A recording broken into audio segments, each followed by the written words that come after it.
Sólborg Guðbrandsdóttir komin á metsölulistana með sína fyrstu bók sem heitir Fávitar. Bókin öðruvísi en allar aðrar bækur sem koma út fyrir þessi jól. Við heyriðum í Sólborgu. Sólborg, bókin Fávitar, hvað ertu að segja í þessari bók? Sko, þetta samantekt af spurningum sem ég hef fengið sendar til mín á fyrirlestrum og á samfélagsmiðlum síðastliðin ár. Og þetta eru spurningar kynlíf, ofbeldi, líkamann, fjölbreytileika, ýmislegt svoleiðis. Og þetta eiginlega bara svona, samansafn af þessum pælingum sem að unglingar hafa verið að deila með mér. Þetta í rauninni byggt á þeirra spurningum? Þú hefur verið að halda marga fyrirlestra og heimsótt mjög mikið af ungmennum landið. Já, það bara engin spurning hérna sem ekki beint frá ungling á Íslandi. Eða aðalega unglingum, að þetta eru líka einhverjar spurningar frá fullorðnu fólki, en svona aðalega frá ungu fólki. Þetta bara nákvæmlega eins og þau orða þetta og ég vildi bara hafa þetta heiðarlegt í þessu. Nú þetta svona ýmislegt í þessari bók sem að maður hefur ekki séð í íslenskri bók hreinlega. Það bara þannig. Þetta svona jafnvel tabú, eitthvað sem að fólk ekki að tala almennt allt margt í kringum kynlíf og svoleiðis. Hvernig var þetta birtast þér þegar bókin fór að verða til? Varstu alveg öruggum að þetta að þú værir að gera rétta hluti? Já, sko ég held bara að þessi bók sé alveg svolítið það sem að vantaði kannski í kynfræðsluna á Íslandi. Af því að unglingar í dag eru með sömu pælingar og ég var með þegar ég var unglingur og ég veit að eftir 10 ára vera unglingar líka með þessar pælingar. Þannig mér fannst rosalega mikilvægt að koma sér einhvern veginn öllu saman í eina bók.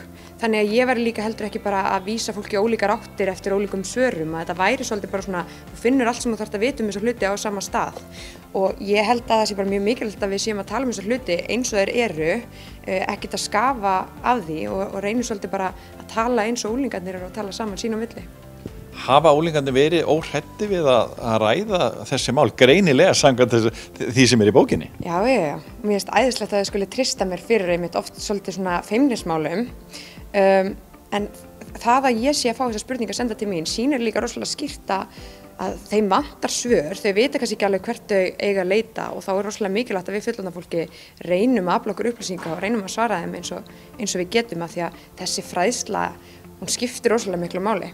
Og það að þau fái fræðslu til dæmis bara meðlilegt kynlíf, það getur komið í veg fyrir kynferðisofbeldi og ef við getum minnkað ofbeldi í samfélaginu okkar þá held ég að við ættum að reyna svo við getum að gera það. En þetta allt spurningar sem að þú hefur fengið senda til þín eða hafa krakkarnir verið jafnvel óhrædd við að spyrja þig í þessum heimsóknum á þessum fyrirlestrum þínum? Þau eru að spyrja mig nafnlaust oftast eða svona, aðeins öruggari umhverfi bak við skjáinn í einkaskilabóðum á Instagram. Og hverjum fyrirlestri hafa býðið upp á nafnlausar spurningar í lok fyrirlesturs og þá geta þau loggað sig inn í símanum sínum og sendt mér. Og það svona pínu svona safe space fyrir þau til að spyrja eitthvað sem að þau hafa kannski verið að díla við í einrúmi. En það rosalega dýrmætt að þau hafa eitthvað svona stað. Maður hefur heyrt smá umræðu eftir að bókin kom út að hvernig kynfræðslu háttað í skólum og það alveg ljóst að það himinn og haf á milli þeirrar kennslu og bara því sem kemur fram í þessari bók. Sérðu jafnvel fyrir þér að það væri hægt að nota þessa bók í skólum? Já, og ég veit að nokkru skólar eru þegar búin að kaupa hana og eru annaðhvort byrjaðir að kenna hana í kynfræðslu eða stefna á að gera það. Það finnst mér líka rosalega magnað einmitt að ég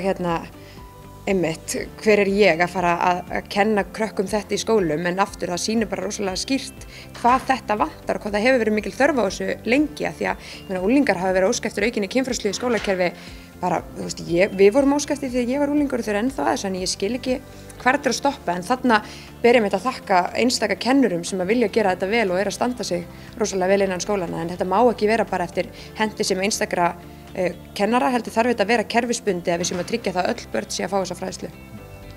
Maður sé líka að myndirnar spila nokkuð stórt hlutverk í þessari bók og uppsetning og fleira. Þú fékkst heimamenn á Suðurnesjum og Keflavík bara með þér í lið. Já, ég fekk besta fólki hérna á Suðurnesjunum með mér í þetta. Hann Þorjó, hann teiknar myndirnar og ég vildi bara ekki fá neinn annan heldur en hann til að gera þetta.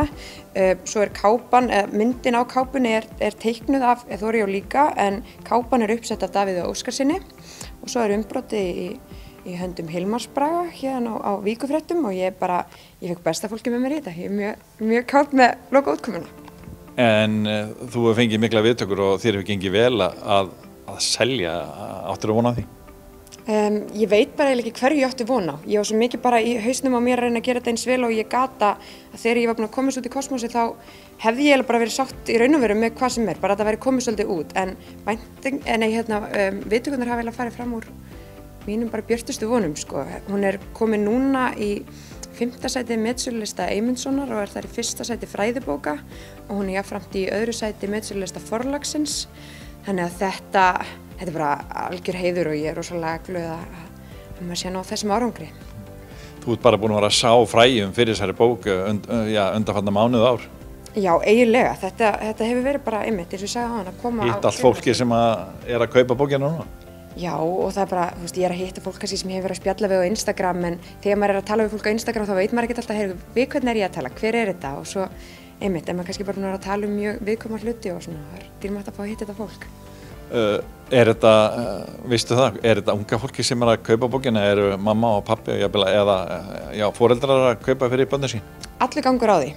Unga fólki stundum að spyrja mig að því sumum finnst vandræðalegt að kaupa þetta og ég fengi spurningar sko hvernig get ég keypt þetta án þess að mamma og pappi viti en mér finnst mikilvægt að taka fram að þetta engin dónabók neitt sérstaklega, það bara mjög eðlilegt að vera unglingur og vilja fræðast þessa hluti en svo hef ég líka heyrt bara að foreldrar og ættingjar vilja gefa þetta til unglinga sérstaklega eða ungs fólks í fjölskyldunni í gjafir og í annað þannig það allur gangur á því hverjir að kaupa þetta og ég vil kannski líka taka það fram að þessi bók ég held geti frætt líka fullorðna fólkið bæði kennt þeim sjálfum en líka fengið þau til að átta sig betur á því hverja pælingar hjá unga fólkinu eru þessa hluti.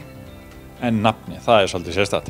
Já, fávitar, það eru þeir sem fátt vita og við þurfum að fræða þá.